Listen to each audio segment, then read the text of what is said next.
Okay, so some harvest strategies that you could use. One thing I already talked about earlier was keeping your gear below the thermocline where the water's cooler. You can harvest in the morning before the air temps get too warm.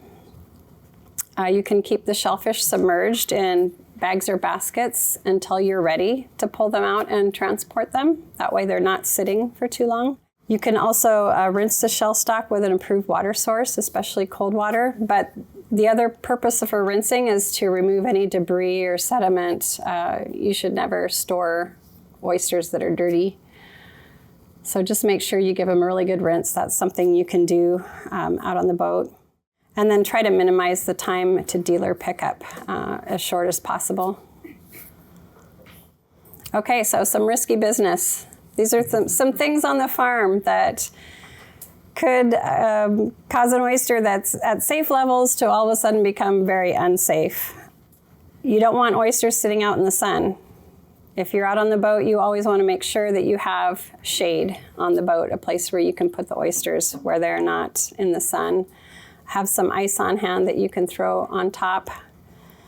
Also, any shellfish that have been jostled, if you've been defouling or removing barnacles, stressing the oysters out, you probably want to put those guys back in the water for 5 to 7 days and let them kind of get reacclimated and feeling themselves again so that they're pumping efficiently. Oysters that have fallen out of the bin, you know, oh, there's an oyster on the floor of the boat. We don't know where he came from, but he needs to either go back in the water or be discarded. So any oyster that's left your control for any amount of time needs to be discarded or removed and not kept in your lot that you're harvesting.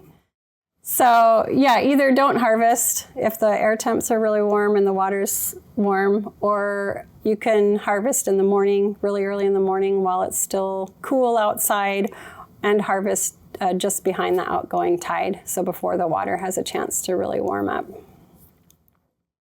All right, so in order to maintain consistency and quality assurance, we want to make sure that all farm staff are trained well, that they understand what Vibrio is. I think that's one of the most important things. Understanding what it is helps you understand what you need to do to reduce your risk of illness, why it's a problem, and then how to slow it down or keep it low.